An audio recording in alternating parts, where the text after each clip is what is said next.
InsyaAllah pada pagi ini seperti biasa kita akan sambung kembali perbahasan dan perbincangan kita menggunakan kitab Al-Azkar, dan kita sambung bacaan pada muka surat 793, hadis di bawah daripada Jabir bin Abdullah. Bismillahirrahmanirrahim. Assalamualaikum warahmatullahi wabarakatuh.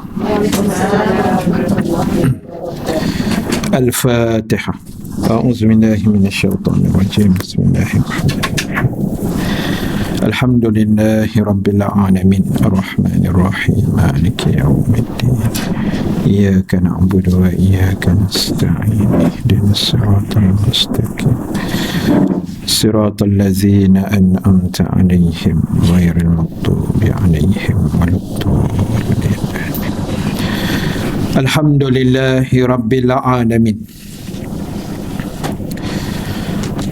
Wassalatu wassalamu ala asyrafil anbiya'i wal mursalin Sayyidina Muhammadin wa ala alihi wa sahbihi ajma'in.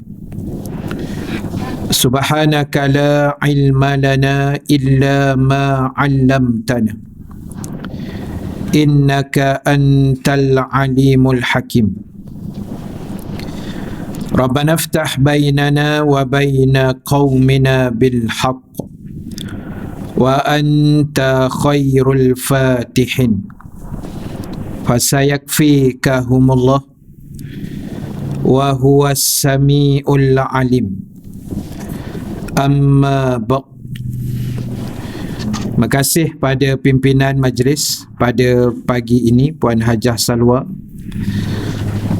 yang berusaha seluruh ahli jawatan kuasa kerja muslimat, muslimin dan muslimat yang dirahmati Allah Subhanahu wa ta'ala sekalian. Alhamdulillahi ta'ala, kita memanjatkan kesyukuran kepada Allah. Dengan keizinannya kita dapat sama-sama dipertemukan pada pagi ini, alhamdulillah, pada hari yang ke-12 dalam bulan Ramadan Al-Mubarak. Mudah-mudahan segala amalan dan ibadah yang kita lakukan, khususnya dalam bulan Ramadan yang penuh kemuliaan dan keberkatan ini, akan diterima dan dimakbulkan oleh Allah Subhanahu wa ta'ala, insya-Allah. Dan marilah juga kita mengambil peluang-peluang yang telah disediakan, khususnya daripada Masjid Al-Falah sendiri, termasuk majlis ilmu. Tidak kiralah sama ada di bulan Ramadan ataupun di luar daripada Ramadan, kerana kita tahu dalam bulan Ramadan ini pahalanya sangat besar, sangat berlipat kali ganda, khususnya bila mana kita meluangkan sedikit masa, kurang lebih 1 jam ini, untuk kita berada dalam majlis ilmu, yang sebahagian kita baru selesai bertadarus sebentar tadi. Dan bila kita duduk dalam majlis ilmu seperti ini, terlalu banyak dia punya pengajaran ataupun fadilat, kelebihan yang banyak disebut dalam hadis Nabi sallallahu alaihi wasallam. Termasuklah kata Nabi, para malaikat akan menaungi orang-orang yang belajar dan mengajar, khususnya ilmu agama. Jadi kita yang duduk dalam majlis ilmu sentiasa dinaungi oleh para malaikat Allah yang mengembangkan sayapnya dari atas kepala kita sampailah ke langit yang ke-7. Jadi apa untungnya bila malaikat menaungi ini? Dia maknanya kita akan rasa tenang duduk dalam majlis ilmu. Tenang tu kira sampai terlena lah. Dia punya tenang tu. Jadi jangan terlampau tenang sangatlah. Biasa-biasa je. Baik. Jadi kesimpulannya, ibu-ibu sekalian, tuan-tuan yang dirahmati Allah, tak kira lah musim apa ke, bulan apa ke, cerita dia mengaji ni kena diusahakan sampailah kita mati bertemu dengan Allah Subhanahu wa ta'ala, insya-Allah. Baik, insya-Allah pada pagi ini seperti biasa kita akan sambung kembali perbahasan dan perbincangan kita menggunakan kitab Al-Azkar, dan kita sambung bacaan pada muka surat 793, hadis di bawah daripada Jabir bin Abdullah. Kitab ibu-ibu 642. Kitab saya 793. Bismillahirrahmanirrahim. Daripada Jabir bin Abdullah radhiyallahu anhu, ia berkata, Ja'a rajulun ila Rasulillah sallallahu alaihi wasallam faqala wa dhunubahu marrataini aw thalathan. Faqala lahu Rasulullah sallallahu alaihi wasallam, Qul Allahumma maghfiratuka awsa'u min dhunubi wa rahmatuka arja indi min amali. Faqalaha thumma qala ud fa'ada thumma qala ud fa'ada faqala thumma faqad ghufira lak, atau kama qala Nabi fil hadis. Daripada Jabir bin Abdullah radhiyallahu anhu. Siapa dia Jabir bin Abdullah ini? Dia salah seorang antara sahabat baginda yang mulia. Dan ada satu hadis Jabir yang lain yang berkait dengan diri beliau sendiri, di mana satu hari Jabir bin Abdullah dia datang bertemu dengan Nabi sallallahu alaihi wasallam.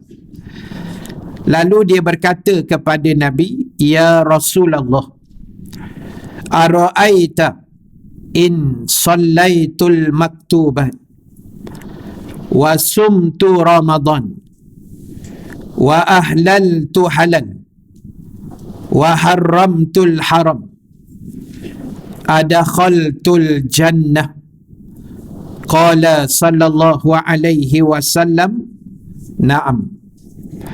Satu hari Jabir datang bertemu dengan Nabi sallallahu alaihi wasallam dan beliau berkata, wahai Rasulullah, adakah kamu bersaksi dan melihat, mau menjadi saksi, seandainya, kata Jabir, yang pertama aku solat 5 waktu sehari semalam, yang kedua aku berpuasa di bulan Ramadan, yang ketiga aku menghalalkan apa yang dihalalkan oleh Allah, dan yang keempat aku mengharamkan apa yang diharamkan oleh Allah.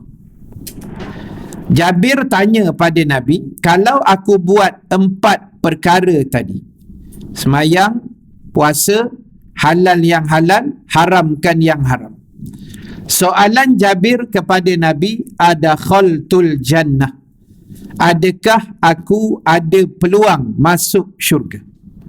Kalau aku buat pulun 4 benda ni, adakah aku boleh masuk syurga? Nabi jawab, na'am, ya, kamu akan masuk syurga. Jadi sebenarnya ibu ayah sekalian, jalan ke syurga tu banyak, dan jalan ke syurga tu agak mudah kalau kita tahu cara, kita tahu teknik, kita tahu kaedah yang diajar oleh Nabi sallallahu alaihi wasallam. Jadi dalam hadis tadi, Jabir tanya 4 perkara dan Nabi mengiyakan keempat itu. Keempat-empat itu Nabi mengiyakan. Maknanya kalau buat itu sahaja, maksud dia semayang fardu, semayang sunat tak payah buat. Bukan tak payahlah, Jabir kata aku buat semayang fardu saja. Macam tu. Lalu yang kedua, puasa Ramadan. Isnin Khamis tak ada, puasa 6 tak ada, hari putih tak ada, segala puasa sunat tak ada. Lepas tu halalkan yang halal, haramkan yang haram. Nabi kata ya tu maksud dia kamu akan masuk syurga kalau kamu buat 4 benda tadi. Jadi maknanya ibu ayah sekalian, kalau kita tak buat benda sunat sekalipun, peluang nak ke syurga tu masih ada. Itu je cerita dia. Tapi kalau kita mampu buat benda-benda sunat dalam Ramadan khususnya, banyaklah yang kita huraikan sebelum ni, ustaz lain, ustazah lain dah hurai, maka itu lebih, orang kata, menambah peluang kita akan mudah untuk masuk ke dalam syurga Allah Subhanahu wa ta'ala. Cuma mungkin nombor 3, nombor 4 tu agak rumit sikit lah. Kan, nak halalkan yang halal tu mungkin okey, tapi bagi setengah orang mengharamkan yang haram tu susah. Kan, benda haram pun dia jadi halal. Itu yang jadi masalah. Itu yang sukar untuk dia masuk ke dalam syurga. Baik, kita tengok hadis tadi. Daripada Jabir bin Abdullah radhiyallahu anhu, ia berkata, seorang lelaki datang kepada Rasulullah sallallahu alaihi wasallam, lalu ia berkata. Dekat kitab ibu-ibu ada tulis. Dia berkata apa? Okey. Sebab dekat kitab saya tak ada. Mungkin tanda kiamat kot. Hilang tulisan. Saya baca banyak kali malam tadi. Saya kata mana pula dia berkata tu. Tapi dia tulis lepas tu ia ucap 2 atau 3 kali kan. Tapi wazunu bahu tu tak ada. Tapi saya tahulah maknanya tu. Cuma saya nak mengesahkan kat kitab ibu-ibu ada ke tak ada. Ada nah. Baik, jadi dia berkata alangkah besarnya dosa kan. Dia kata banyaknya dosa aku, kata lelaki tadi. Dia ulang kalimah tu 2-3 kali. Maka Rasulullah sallallahu alaihi wasallam telah bersabda kepada lelaki itu, katakanlah olehmu, doa tadi itulah, katakan olehmu, ya Allah, maghfirah ataupun keampunan mu lebih luas daripada dosa-dosaku, dan rahmatmu paling kuharapkan dari sisiku daripada amalku sendiri. Lalu orang itu membacanya, dan kemudian Nabi SAW memerintahkan orang tadi mengulang bacaan itu. Nabi suruh ulang balik. Lalu dia ulang balik doa tadi. Kemudian Nabi kata ulang lagi sekali, 3 kali lah. Lalu sesudah dia mengulang balik, Nabi bersabda, sudah, bangkitlah kamu, sesungguhnya kamu telah mendapat keampunan. Baik, jadi dalam doa tadi, tuan-tuan, ibu-ibu sekalian, ada 2 benda yang Nabi bagi tahu dalam bentuk doa itu. Yang pertama, keampunanmu wahai Allah lebih luas daripada dosa-dosaku. Jadi tuan-tuan, ibu-ibu sekalian, tiap-tiap orang di kalangan kita ada dosa masing-masing. Semua orang ada dosa lah. Dosa kecil tu dalam tangan, dosa besar mudah-mudahan tak ada sangat lah. Jadi dosa tu ada. Tetapi kita kena yakin sebanyak mana atau sebesar mana dosa yang kita ada, maka kata Nabi, besar lagi keampunan Allah. So jangan kita salah faham pula maksud itu. Kalau macam tu ustaz, okey lah, kita buatlah dosa banyak. Takut salah faham yang tu lah. Kan, takut dia mengambil kesempatan di atas besarnya keampunan Allah.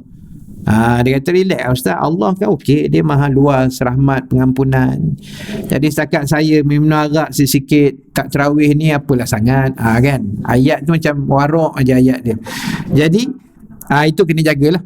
Jangan mengambil kesempatan. Bukan bermakna luasnya maghfirah Allah itu kita pun makin galak buat dosa, bukan.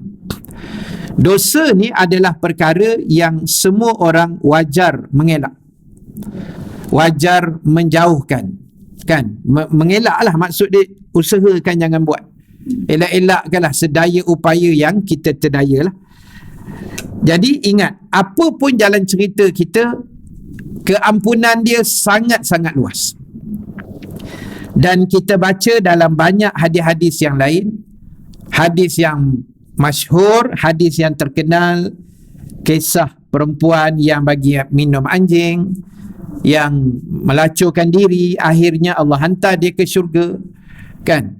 Kemudian yang bunuh 99 orang. Saya kira okey ustaz, setakat ni bunuh nyamuk je. Kan, lagi besar peluang nak masuk syurga.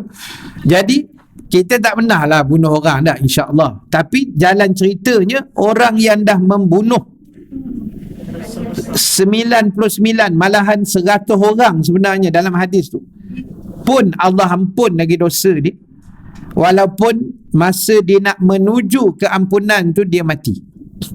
Dalam perjalanan nak pergi kampung seberang tu kan, dia mati, tapi dia dah ada niat setelah dinasihati oleh seorang ulama yang dia jumpa. Ulama kata, pergilah kampung seberang sana, situ orang baik-baik, kau pergi mengaji, kuliah, apa, belajar bertaubat situ. Kan? Jadi dia pun dalam perjalanan mati, kan? Sebab mati ni, yalah, kita tak tahu kan. Nyawa nak melayang ni kita tak tahu, ibu-ibu sekalian. Pagi ni kita jumpa, tapi takut lepas ni dengar berita, dapat WhatsApp, dah meninggal pula kan. Jadi mati macam tu. Kawan saya minggu lepas aksiden motor, dia motor besar, kerja pegawai besar juga dekat Perbadanan Wakaf Negeri Selangor, Ustaz Azmi nama dia. Jadi dia kemalangan tu, dia tak tahu dia langgar kereta ke kereta langgar dia, tapi dia melambung masuk dalam paya dekat tepi jalan Rawang Batangkali tu, jalan lama tu, dekat Antara Gapi. Dia rumah dia Antara Gapi je, dekat sampai rumah dia. Menjelang maghrib pukul 7:02 dia aksiden, bawa hospital Selayang, masa tu hidup lagi. 8.30 Isyak meninggal. Jadi itu kematian. Hari Jumaat baru ni saya kuliah dekat Lembaga Hasil Dalam Negeri, Jalan Duta. Kuliah duha pagi pukul 9. Baru nak start, jemaah kata, ustaz, habis kuliah pukul 10, ustaz kita buat tahlil ringkas sikit. Saya kata, siapa pula meninggal? Member kami ustaz, dalam perjalanan nak pergi kerja pagi ni lah, hari Jumaat, langgar dek lori pula, naik motor dekat Jalan Ipoh ke Jalan Kuching, kat situ jugalah, kat KL tu. Jadi itu kematian. Banyaklah saya dengar kematian Ramadan ni, agak banyak ibu-ibu sekalian yang saya kenal lah. Ada anak murid satu masjid dekat Sungai Pinang, Kelang kot, Sungai Pinang ke apa, entah nama tempat, sebab saya pun baru pergi sekali. Jadi ada AJK tuan-tuan gambar baru ni 4-5 hari lepas. Ustaz, ingat tak haji ni yang kita sembang, saya tanya dia, yang kita sembang malam tu kan, lepas makan tu, lepas Isyak ceramah Isra', lepas tu kita makan, kita sembang. Betul ustaz, baru meninggal ustaz. Kenapa meninggal? Tiba-tiba mati ustaz. Tu lagi hebat, tiba-tiba mati, tak tahu apa cerita. Jadi sebab itulah ini kematian. Jadi orang yang dah bunuh 99 tadi tu, sebab dia dah ada niat.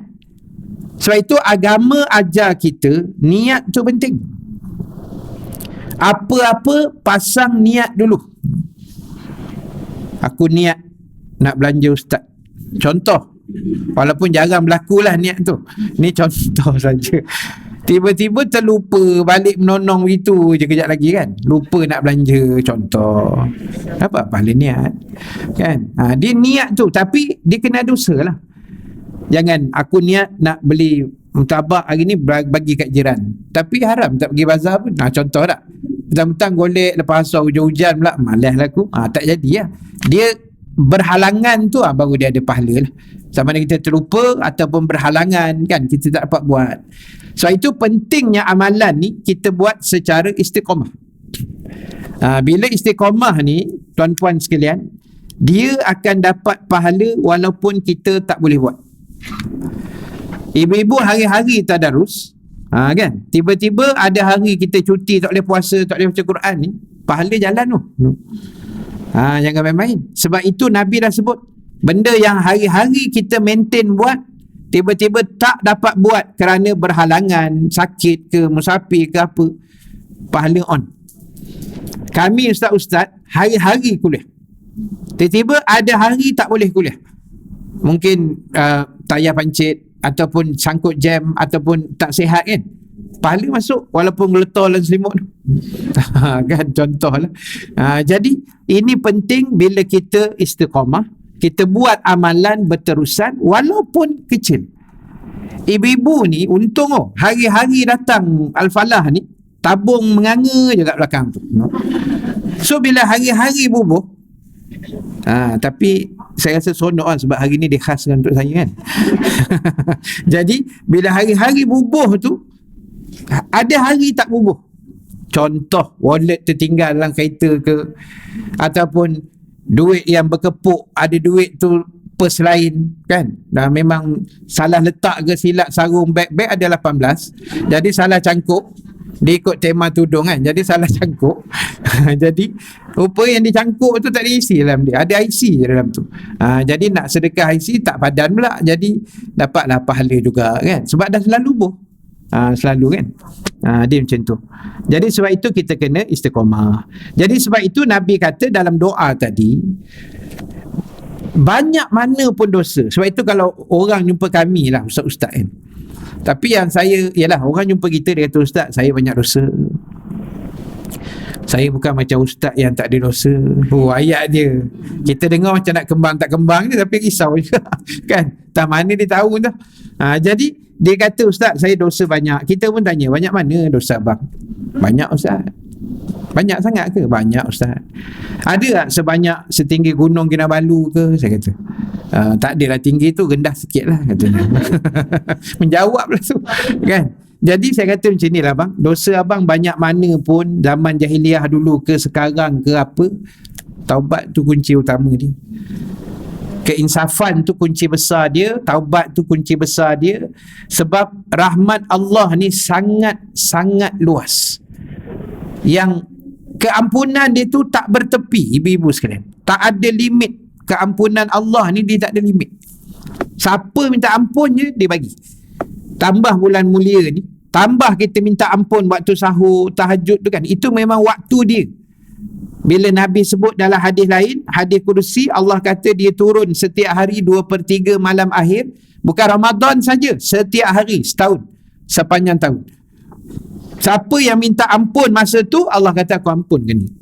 Dah, apa lagi kan? Jadi kita tak payahlah wirid sangat, dosa saya banyak, saya tak payah. Semua orang banyak dosa kan, semua orang ada dosa, kecil ke besar ke, sengaja tak sengaja, ceritanya berdosa. Jadi Allah ni dia At-Tawwab, Tuhan yang Maha Pengampun. Jadi kita minta aja ibu-ibu sekalian, tuan-tuan yang dirahmati Allah. Dan yang kedua tadi, rahmatmu paling aku harap di sisiku daripada amalku sendiri. Jadi benda paling besar yang kita nak dalam hidup adalah mendapat rahmat Allah. Rahmat maksud dia kasih sayang Allah, simpati daripada Allah. Rahmat maknanya kurniaan Allah, anugerah Allah, boleh jugalah kan. Semua tu dipanggil rahmat Allah.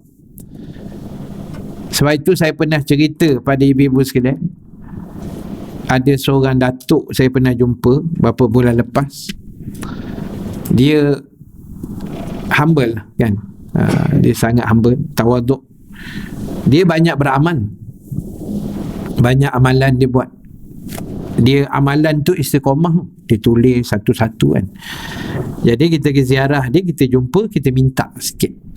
Saya kata, Datuk belanja-belanja lah sikit amalan ke wirid-wirid, sebab kita ni bukan kaki beramal sangat, jadi kita naklah juga satu dua yang kita dapat kan. Jadi dia pun alhamdulillah dia bagi kan. Cuma dia kata macam ni, dia kata, Ustaz, saya ni tak ada apa Ustaz, saya buat semua ni saya nak Allah sayang saya, itu je Ustaz, lain tak ada Ustaz. Syurga ke apa saya tak peduli Ustaz, Allah sayang tu saya tahu dah saya akan ke mana kan. Bila dapat rahmat dia, itu yang kita nak. Sebab itu kita ni bila berdoa minta rahmat tu, macam saya selalu doa kalau ibu-ibu ikut kuliah saya selalu live apa semua tu, bila buat baca Yasin ke apa, saya akan doa, ya Allah pandanglah kami dengan pandangan rahmat dan kasih sayang-Mu, jangan Kau pandang kami dengan pandangan azab dan kemurkaan-Mu.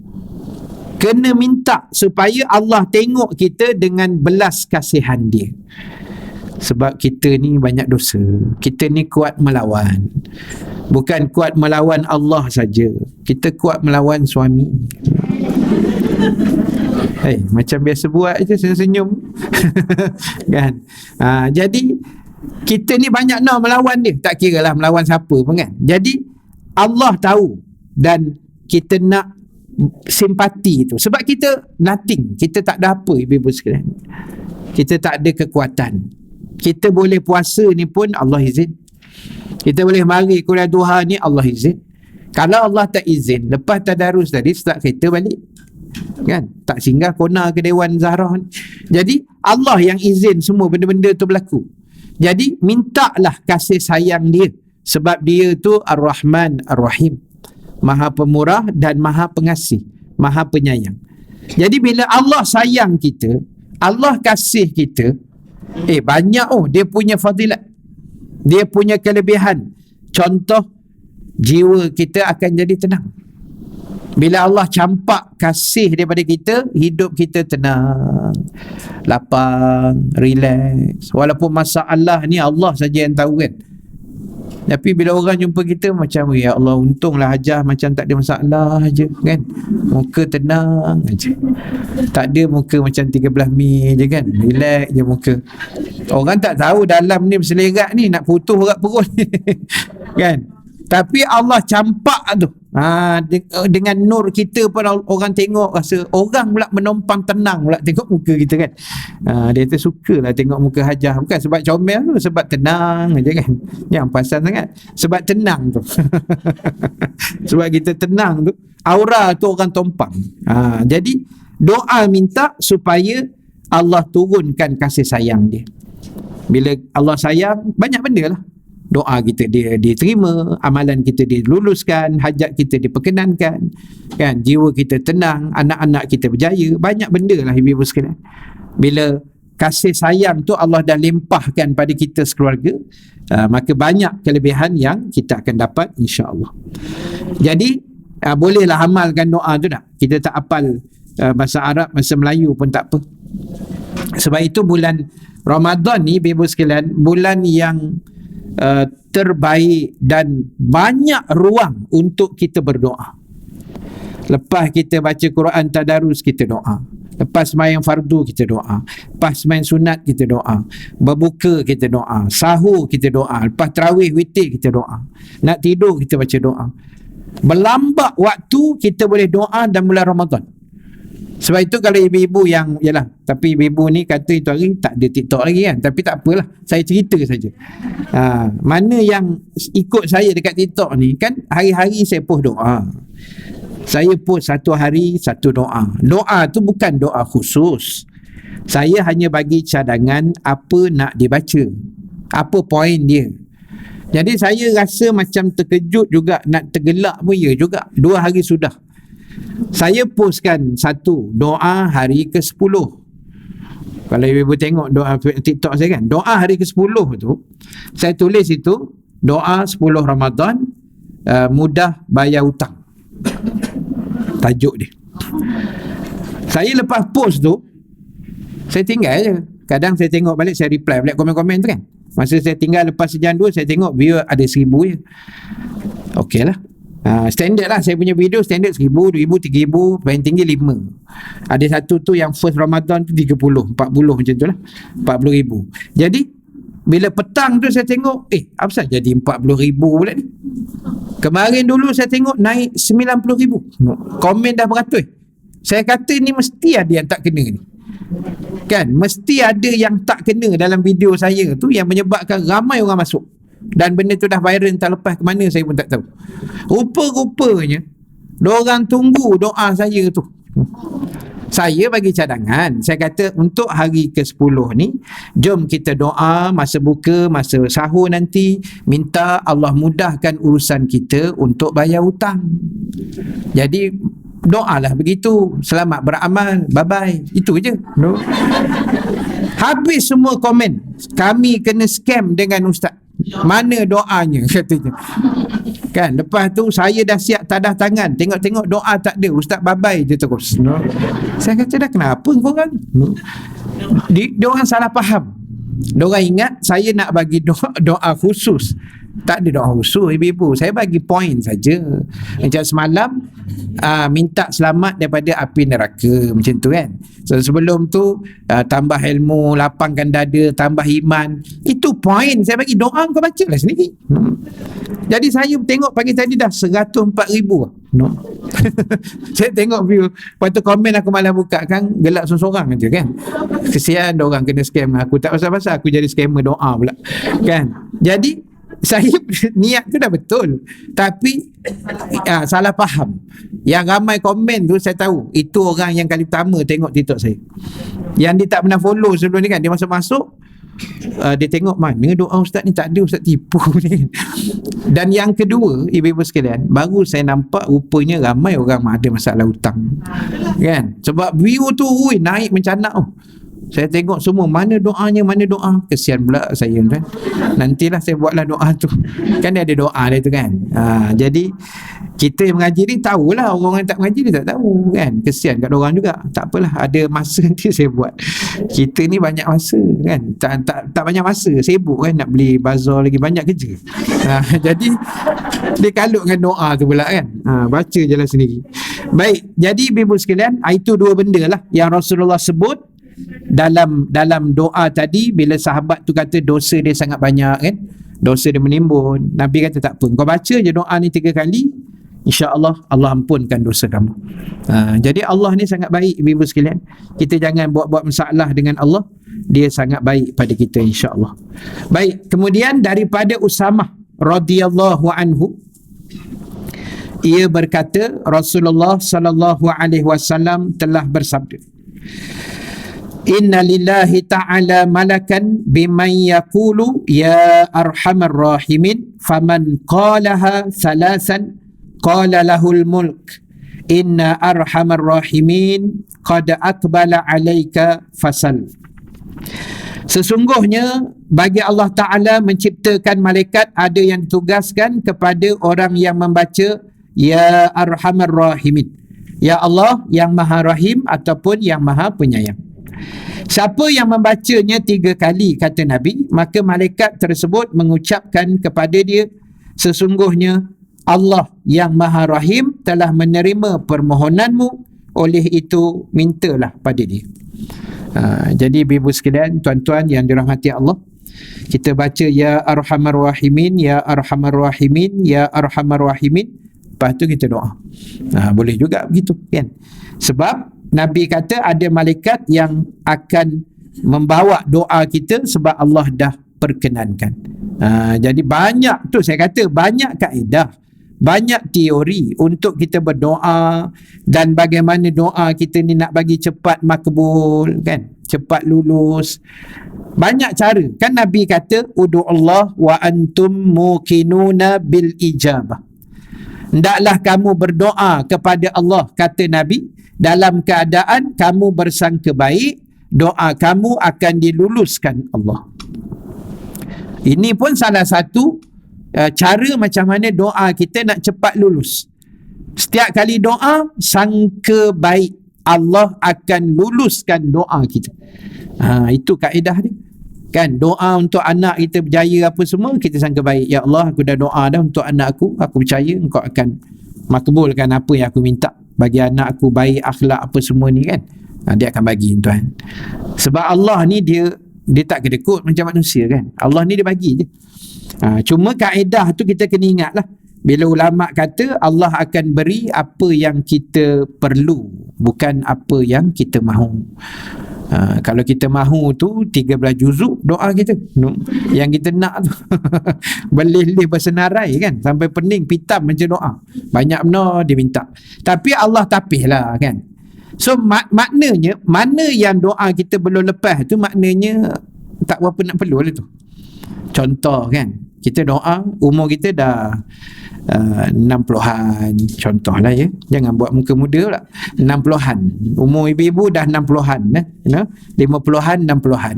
Lepas tu kita doa, ya Allah mudakan aku balik ya Allah kan. Malaikat kata, Mak Haji ni dah kenapa ni, tak sarapan ke pagi tadi kan. Jadi nak ceritanya adalah doa yang tak perlu tu untuk kita ni bagi Allah lah. Bagi kita semua perlu lah, kita semua nak. Tapi bagi Allah, ni tak boleh, ni tak boleh. Kalau aku bagi ni sekarang lain jadi ni orang tua ni, dia tak bagi bukan saya, Allah yang buat benda tu. Jadi doa kita pun tak payahlah pergi mengadu-ngadu dekat ustaz, tak payah. Saya dah doa 12 tahun ustaz, tak dapat, macam mana saya nak buat? Mengadu kat ustaz, 12 tahun dah doa dia. Doa ustaz dah 30 tahun, lagi lama pada dia kan. Jadi kita ni mengadu je pada Tuhan. Bulan Ramadan ni ibu sekalian, banyak ruang pengaduan tu ada kan. Jadi kita minta elok-elok, insya-Allah dia akan bagi, insya-Allah. Baik, tajuk berikutnya, bab yang pertama. Patah balik bab pertama mana tak tahu ni. Adab dalam berdoa. Kita nak habis ni, tapi nak habis ni pun saya rasa setahun juga ni. Banyak lagi. Baik, adab dalam berdoa. Menurut mazhab yang dikuatkan oleh para fuqaha, muhaddisin, fuqaha ni maksud dia ahli-ahli ulama fiqh lah. Ulama fiqh dia panggil fuqaha. Ulama muhaddisin itu ahli-ahli hadis, ulama hadis dia panggil muhaddisin. Kalau ulama tafsir dipanggil mufassirin. Macam tu. Dan jumhur ulama. Jumhur ulama maksud dia kesepakatan para alim ulama. Semualah, majoriti ulama lah. Jumhur tu maknanya majoriti lah. Baik salaf. Situ ditulis salat. Sebaik tak sajat. Dia tulis salat kat situ. Kitab saya ni ditulis salat. Situ tulis apa? Sajat. Salaf. Salaf no? Dia salaf. Salaf maupun khalaf. Salaf ni maksud dia ulama yang awal. 3 kurun awal yang pertama tu. Kan? 3 kurun yang pertama tu dipanggil ulama salaf. Kurun keempat sampai kurun kita hari ni, kurun ke berapa dah ni, 20 kot kan, satu macam tu, itu dia panggil khalaf. Khalaf ni ke belakang, kemudian. Salaf tu yang awal. Salaf tu maksud dia mendahului, yang geng awal lah. Khalaf ni geng belakang. Baik, bahasa mudah dia, semua ulama fiqh ke, ulama hadis ke, ulama tafsir ke, ulama jumhur ulama ke, sama ada dulu atau sekarang, semuanya bersepakat hukum berdoa itu adalah sunat sahaja, bukan wajib. Hukum kita berdoa lepas sembahyang, lepas makan, pakai baju, buang baju, semua tu hukumnya adalah sunat. So bila sunat, maknanya kalau tak berdoa tidaklah berdosa, tetapi rugilah. Kan? Sebab doa tu dalam hadis kalau kita tengok, ad-doa mukhul ibadah. Doa itu kata Nabi adalah otak bagi segala ibadah. Apa makna dia? Doa tu otak bagi segala ibadah. Maknanya dalam agama kita ni, semua amalan atau ibadah ada doa khusus yang mengiringinya. Semua ada doa, jangan risau. Daripada sekecil benda, masuk tandas keluar tandas pun ada doa. Pakai baju, buang baju, masuk rumah, keluar rumah, naik kereta, turun kereta kan, sampailah pergi haji umrah, sampailah puasa, zakat, sembahyang, semua ada doa dia. Itulah maksud dia, doa itu adalah otak bagi segala ibadah. Maknanya kalau tak baca kita rugilah. Sebab itu permohonan kita kan, kita ni dah lah nak banyak benda, hajat kita banyak yang tak tertunai kan, jadi mintalah pada Allah. Baik, Allah Ta'ala berfirman surah Al-Mu'minun ayat 60, wa qala rabbukum ud'uni astajib lakum, dan berkatalah Tuhan kamu, dan Tuhan berfirman, berdoalah kepadaku, nescaya akan kuperkenankan doa-doa kalian. Jadi tuan-puan sekalian, tugas kita doa, doa dan terus berdoa tanpa jemu, tanpa ada rasa putus asa, tanpa ada rasa kecewa, putus harap. Jangan sekali-kali. Bila nak lulus ustaz, jangan tanya ustaz, jangan tanya laki kita, jangan tanya bini kita, jangan tanya Tok Imam.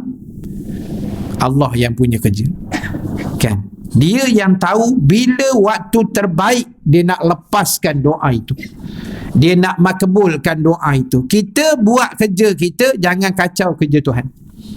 Banyak orang ambil kerja Tuhan kan, mengamuk-ngamuk, bila lah apalah doa saya dah tak larat nak berdoa ustaz, penat dah begini, banyak benar songit dia kan. Agama ajar kita suruh doa saja. Doa bukan kena ada modal apa pun, tadah tangan elok, minta dengan hati yang tulus. Kita akan jumpa belakang ni sekarang kalau sempat, mana yang sempat lah kan, rasa macam tak sempat je, tak sempat rasanya. Jadi ada 10 adab yang diletak oleh Imam Ghazali macam mana nak berdoa kan. Jadi itulah nama pun adab dalam berdoa, tajuk kita ni. Jadi sebab itulah ibu-ibu sekalian, di belakang tu ada, nanti sampai masa kita bacakan. Baik, jadi Allah kata minta padaku, aku akan perkenankan. Jadi tugas kita minta. Tugas Allah dia nak bagi bila, waktu bila, cepat ke lambat, sikit ke banyak, penuh ke doa kita dia lepaskan separuh ke, itu Allah Ta'ala lah. Itu yang saya bersungguh tiap-tiap tahun saya buat video-video satu hari satu doa tu kan. Satu hari satu doa tu adalah doa-doa, cadangan doa yang berlainan. Setiap hari doa yang lain-lain, hajat yang berbeza. 30 puasa, 30 hajat. Kalau lepas separuh pun besar rahmat dah kan. Itu maksud saya tu. Untuk hari ni doa hari 12 belum siap lagi. Tak sempat buat lagi. Balikkan kita buatlah sekejap. Buat video tu sekejap je. Cakap tak sampai seminit pun kan. Nak edit-edit tu je sikit. Baik, kemudian Allah Ta'ala sebut lagi dalam surah Al-A'raf, surah yang ke-7 ayat 55. Udu'u rabbakum tadarru'an wa khufyah. Dan berdoalah kepada Tuhan kamu dengan rendah hati dan penuh rasa takut. Kita berdoa ni dengan mesti ada rasa rendah diri, betul-betul mengharap. Dipanggil ar-raja, betul-betul kita mengharap kepada Allah akan segala luahan isi hati kita. Sebab doa ni dia panggil luahan isi hati. Doa ni bukan mulut, bebel dekat mulut saja, tetapi dia terbit daripada hati kecil kita. Hajat-hajat kita yang belum tertunai, masalah kita yang tak boleh nak selesai kan. Tapi kita percaya benda tu Allah boleh bagi jalan. Allah kalau dia nak bagi jalan ni ibu sekalian, tak lama, sekejap je. Kita yakin dengan dia, kita percaya pada qada dan qadar Allah, dia akan bagi jalan. Jalan yang mungkin kita tidak sangka. Oh, macam ni cara sebenarnya kan, baru aku tahu. Banyaklah tuan-tuan benda tu berlaku dalam hidup kita. Jadi Allah ajar kaedah, Allah pula ajar kita adab berdoa tu. Hendaklah berdoa padaku dengan rasa rendah hati dan juga penuh rasa takut. Kan, penuh rasa takut ataupun rasa gerun pada Allah. Takutlah, takut dalam erti kata takut doa kita tidak diterima, takut doa kita ditolak. Perasaan tu kena ada sikit kan, tapi dalam masa yang sama lebihkan perasaan bersangka baik doa kita diluluskan Allah Subhanahu wa taala. Dan masih banyak lagi ayat-ayat tentang doa-doa itu. Adapun hadis sahih yang membicarakan tentang doa ini sudah diketahui dengan masyhur, dan pada sebahagian terdahulu sudah kami sebutkan hadis itu. Baik, tersebut dalam kitab Ar-Risalah, sebuah karya Imam Abul Qasim Al-Qushairi radhiyallahu anhu. Ia berkata, para ulama berbeza pendapat tentang mana yang lebih afdal, berdoa atau berdiam diri dengan redha menerima kenyataan. Jadi ulama bincang juga benda ni. Katalah jadi something pada kita kan, tak kira lah benda baik ke benda tak baik ke, jadi sesuatu. Bila jadi tu, mana yang paling afdal? Kita nak, tak apalah ustaz, saya redha je lah, tanpa berdoa apa-apa. Atau kalau jadi something, kita berdoa saja. Mana satu yang paling afdal? Dia ada jawapan dia tu kan. Sebab afdal ni maksud dia yang paling baik, paling afdal kan. Macam orang tanya, dia sebenarnya buka puasa ni ustaz, mana yang afdalnya? Makan dulu ke makan sikit, semayang dulu, lepas tu baru belasah balik, kan? Mana satu ustaz? Kalau ikut jawapan dia, atas kita. Kalau kita ni jenis tak boleh tahan punya, kena baham dulu nasi, makanlah dulu. Takutkan telan kurma je kan, rakaat kedua tumbang pula. Kan, rakaat kedua kan tumbang pula. Jadi dia tengok orang. Ada orang dia boleh kan, kurma, lepas tu air, dah kumur-kumur, semayang. Dia rasa itu lebih tenang untuk dia. Kita tengok kita punya position tu di mana. Saya macam dua-dua tak apa tenang ustaz. Dah tak tahu ke mana nak dihala tu kan. Jadi ada orang dia makan dulu. Kita jangan tengok orang, kita tengok kita kan. Kalau kita rasa, kalau aku makan dulu tenang sekejap, lepas tu aku sembahyang maghrib, okey, tak ada masalah. Sebab ada seorang masjid yang saya pergi pun buka puasa kan, dia tak sama. Ada satu tu baham dulu kan, begitu tak berbunyi dah, tak bercakap dah, toleh kiri kanan pun tak kan, zap 7.45, okey, kamat, semayang. Macam tu lah. Ada setengah minum air kurma, semayang, apa tu baru baham sampai isyak dia buat tu betul-betul punya kan. Itu masing-masing lah, kita tak usah petikai lah benda tu tak. Yang penting keselesaan jamaah tu, mana yang kita rasa selesa, kita buat lah. Baik, jadi pada persoalan tadi, kalau jadi sesuatu, berdoa ke atau diam dan redha saja? Baik, di antara mereka ada yang mengatakan, berdasarkan hadis Nabi, doa itu adalah ibadah. Doa huwal ibadah. Doa itu adalah salah satu daripada ibadat.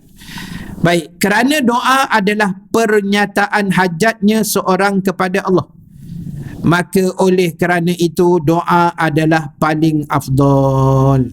Ini pandangan yang pertama. Apa-apa dia kata doa je, minta, jadi apa-apa minta, tak jadi apa pun minta, doa tu paling afdal dia kata. Baik, sebahagian lagi menyatakan bahawa berdiam diri menerima sesuatu kenyataan yang berlaku terhadap dirinya dan dia redha menerima hal itu, itulah yang paling afdal dan paling sempurna. Pandangan kedua adalah redha. Terima je lah ustaz, Allah dah susun kita ni, siapa nak lawan? Dia redha nak. Jadi itu paling afdal menurut pandangan yang kedua. Tetapi masih ada lagi yang menyatakan bahawa yang afdal ialah dihimpunkan keduanya, yakni berdoa dengan lisan dan redha dengan hati. Ini yang paling terbaik lah ibu-ibu sekalian. Dua-dua jalan sekali tak? Doa pun jalan, redha tu paling penting. Sebab hari ni ramai orang tak redha. Dia mengeluh tak? Bila mengeluh, komen, komplain, itu tanda-tanda tidak redha kan. Pergi sembahyang tarawih, lama pula Pak Imam ni baca. Tanda-tanda tidak redha kan. Jadi kalau dah lama imam tu kita pun macam tak selesa, cari tempat lain. Tak salah viralkan Pak Imam tu. Pak Imam tu memang macam tu dah. Kan?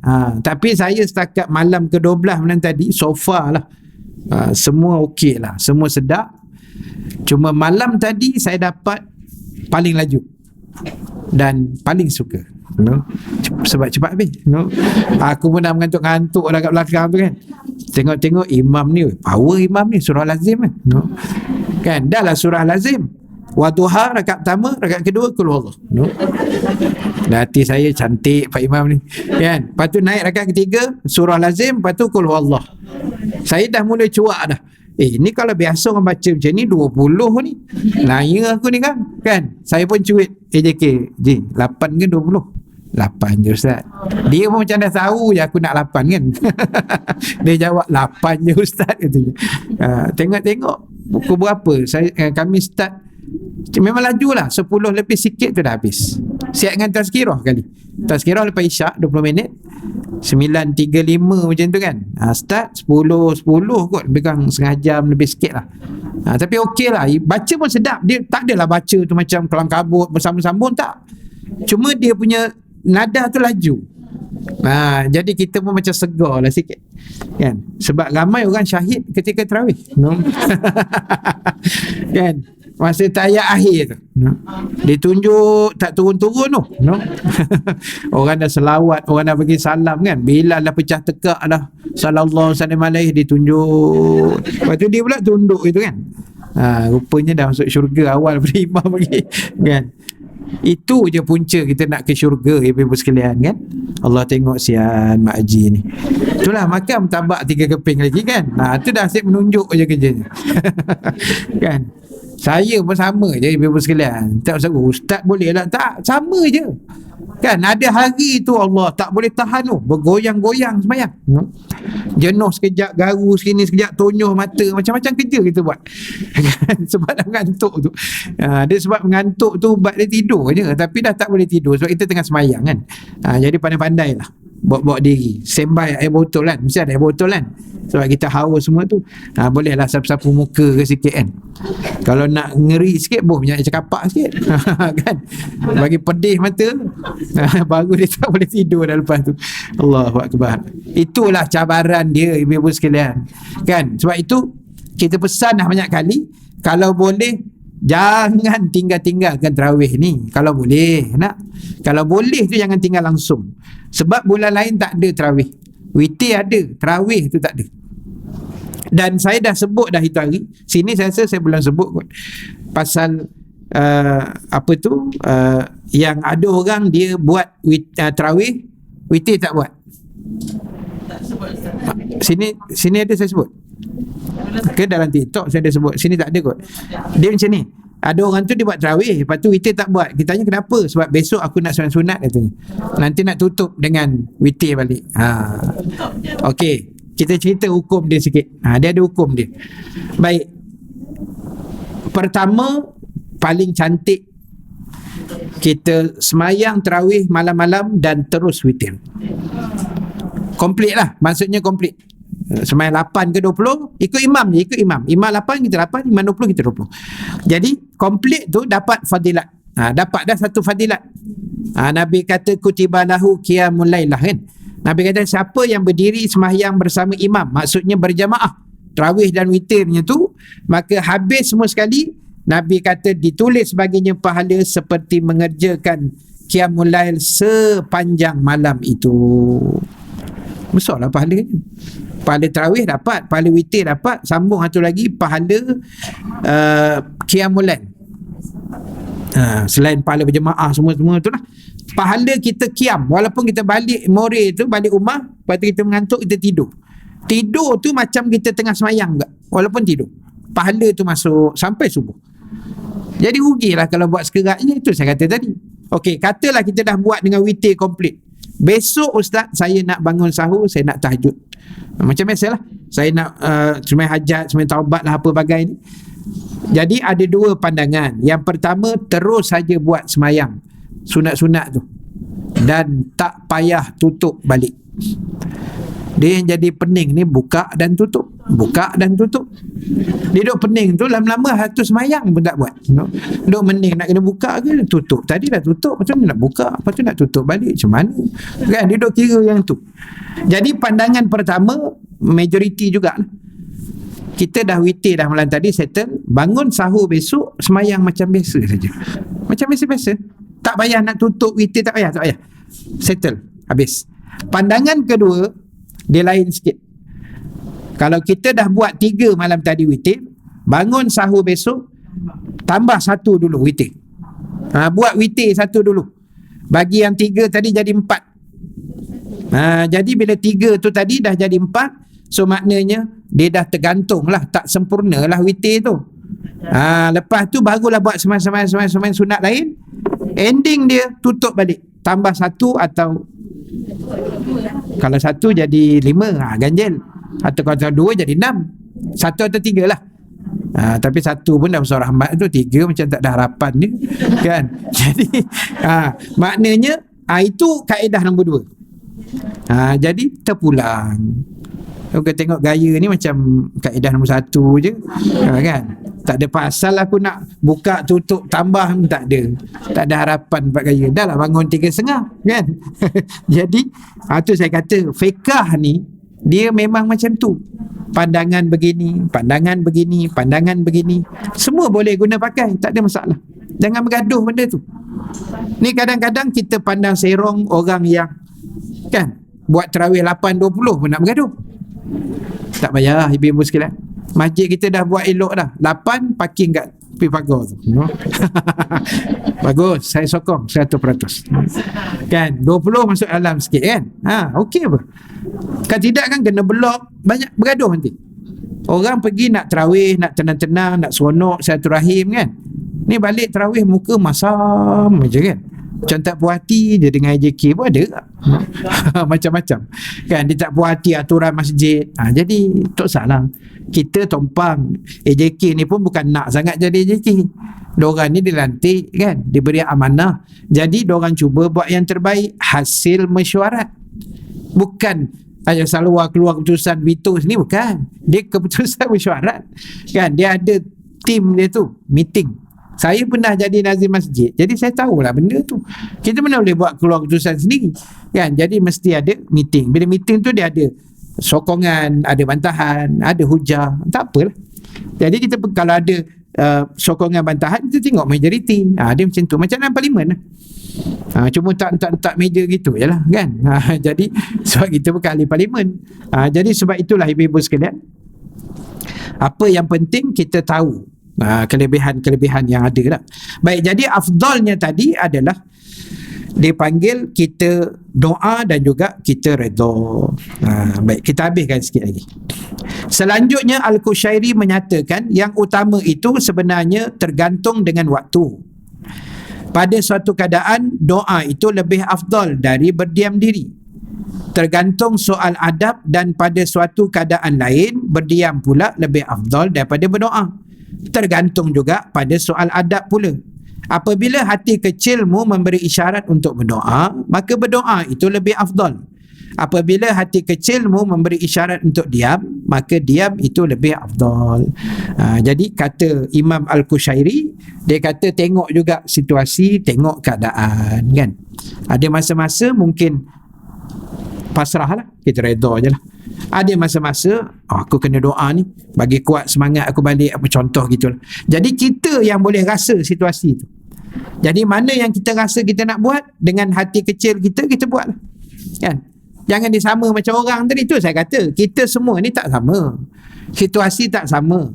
Sama bangun sahur, tapi tak sama apa yang kita makan masa sahur. Dan tak sama kudrat kita sehingga pukul 11.45 ni, tak sama. Ada yang masih segar, ada yang dah macam kailan ikan masin kan. Jadi dia dah lemah-lemah sikit. Jadi tak sama kan. Jadi sebab itu tak usah tengok-tengok orang sangat. Kita nilai diri kita sendiri aja. Kan. Kita jangan, dia ni segar ni apa hal lah. Jangan biar lantak dia lah kan. Entah dia cuti ke apa hari ni, nampaklah segar sikit, contoh kan. Jadi maknanya benda-benda ni tengok diri masing-masing kan, hati kecil kita macam mana. Dan Al-Qushairi berkata lagi, boleh mengatakan untuk itu orang-orang Islam tidak mendapat bahagian. Yang ni saya tak apa faham sangat lah ni. Dia tulis itu, untuk itu orang-orang Islam tidak mendapat bahagian, atau itu adalah hak Allah. Maknanya dia nak kata apa kat sini? Dia nak kata hak Allah kot yang mengatur segala ke, macam tu lah kot. Wallahu a'lam. Terpulang pada Allah lah. Kalau Allah bagi, kita dapatlah bahagian tu, agaknya macam tu lah kot. Kan? Wallahu a'lam. Berdoa adalah lebih afdal kerana itu adalah ibadah. Jadi ada pandangan apa hal pun berdoa tu, sebab itu ibadah. Dan jika padanya ada bahagian yang kamu dapatkan, maka berdiam itu adalah lebih baik, lebih afdal. Selanjutnya ia mengatakan di antara syarat pula dah. Di antara syarat tu semua tanda kelaparan. Di antara syarat doa, bukan lapar, haus. Tadi Kak Salwa dah offer air dah tadi. Di antara syarat doa adalah makanan yang halal yang dimakan oleh seseorang. Baik, kita habiskan hadis tu. Yahya bin Mu'az Ar-Razi berkata, bukan hadis, dia berkata, kaifa ad'uka wa ana asin wa kaifa la ad'uka wa anta karim. Bagaimana aku harus berdoa kepadamu wahai Allah, padahal aku seorang pendosa, ahli maksiat? Dan bagaimana pula aku tidak berdoa kepadamu, padahal engkau maha pemurah? Jadi dalam dilema kan, aku nak berdoakan, aku ni pun bukan baik sangat. Kita rasa gitu. Tapi kalau aku tak doakan, Allah ni maha baik, dia suruh minta. Dia jadi macam tu. Tengah-tengah kan, dia jadi taradud tengah-tengah gitu. Jadi mintalah. Walaupun disebut tadi syarat doa tu adalah makanan yang halal, maksud dia sumber makanan yang masuk dalam perut kita pastikan halal, bersih. Itulah menjadi asbab doa kita akan diterima oleh Allah Subhanahu wa ta'ala. Wallahu ta'ala a'lam. Baik, di antara adab dalam doa adalah kehadiran hati. Itu nanti kita sambung. Ada sekali lagi 2 minggu lagi. Hari ni berapa bulan? Hari ni 3. Hari ni 4. Laju no nak raya. 3 campur 12, 14, 17. Masih ada ke tu? Ada nah? InsyaAllah. Saya ada je, insyaAllah. Saya lepas raya bawa balik. Baik, jadi ibu sekalian, wallahu ta'ala a'lam, itu yang boleh kita sharekan sedikit untuk pagi ini. Terima kasih banyak pada ibu-ibu muslimin muslimat yang hadir, yang menonton live. Walaupun line saya hari ni tak apa comel sikit, banyak sangkut, tapi tak apalah, itulah rezeki yang ada, kita redha je lah. Kan? Baik, jadi sebelum saya tangguh, ada 1-2 lah perkongsian. Yang pertama yang diwawarkan tadi, untuk tabung kutipan ni, saya untuk 2 lah, tapi 1 tabung je, tapi saya akan agihkan 2. 1 untuk Al-Fadhil Ustaz Farhan punya tahfiz tu di Sungai Pagi, dan yang kedua saya nak hantar ke tak adalah ramai, tapi adalah segelintir beberapa orang student kita di Mesir lah, untuk mereka iftar. Untuk iftar mereka, sebab ada di kalangan mereka yang agak sukar, yang keputusan wang, yang kekurangan duit, orang kata ikat perut lah. Sebab Mesir ni tengah teruk sangat dari sudut ekonomi ni kan, dia punya harga barang pun memang tinggi. Jadi sebahagian kutipan hari ni juga saya akan transferkan kat diorang lah, insya-Allah. Ada wakil dari kat sini yang akan hantar ke sana. Jadi itu untuk pagi ni. Dan selain tahfiz tadi lah. Dan yang kedua yang saya dah wawarkan 2 minggu lepas, pada bulan lepas, kalau ada ibu-ibu, tuan-tuan yang berminat untuk mencari-cari upah haji atau badan haji, kemudian korban atau akikah di Kota Mekah tahun ini, korban atau akikah kambing atau unta pun ada. Unta dalam 4,600 kalau saya tak silap, seekor lah. Jadi kalau ada yang bercadang, merancang, boleh hubungi saya lah, ataupun boleh WhatsApp pada saya. Nanti saya bagi link, ibu-ibu dah follow saja link tu, semua detail ada dalam tu, payment ke semua dalam tu. Nanti syarikat yang uruskan tu sahabat saya punya, nanti dia akan deal dengan ibu-ibu lah. Penghantaran sijil ke cenderahati ke video ke apa benda, semua dia akan uruskan insya-Allah. Jadi nombor saya 019 243 7476. 019-243-7476 Ustaz Rahim Nasir. Jadi apa-apa ibu-ibu WhatsApp je insya-Allah. Baik, jadi itu saja. Terima kasih. Selamat meneruskan ibadah Ramadan. Mudah-mudahan Allah izinkan kita sebulan penuh sihat walafiat dan dikurniakan Lailatul Qadar pada tahun ini insya-Allah. Amin ya rabbal alamin. Wallahu taala a'lam. Yang baik yang benar daripada Allah. Yang kurang kelemahan diri saya sendiri. Kita tangguhkan majlis dengan tasbih kafarah, suratul As dan bacaan doa. Subhanakallahumma wa bihamdika nashhadu an la ilaha illa anta nastaghfiruka wa natubu ilaik. Bismillahirrahmanirrahim. Wal asri innal insana lafi khusr illa allazina amanu wa amilus salihat wa tawasaw bil haqq wa tawasaw bis sabr. Bismillahirrahmanirrahim. Alhamdulillahi rabbil alamin. Wassalatu wassalamu ala asyrafil anbiya'i wal mursalin Sayyidina Muhammadin wa ala alihi wa sahbihi ajma'in. Allahumma ja'al jam'ana haza jam'an marhuma wa tafarruqana min ba'dihi tafarruqan ma'suma wa la taj'alillahumma fina syaqiyyan wa la mahruman wa la matruda. Allahumma barik lana fi Ramadan warzuqna lailatal qadr fi hadhihi sanah wa fi kulli sanah birahmatika ya arhamar rahimin. Allahumma a'inna ala siyam wal qiyam wa tilawatil Quran birahmatika ya arhamar rahimin. Wa sallallahu ala sayyidina Muhammad walhamdulillahi rabbil alamin. Assalamualaikum warahmatullahi wabarakatuh.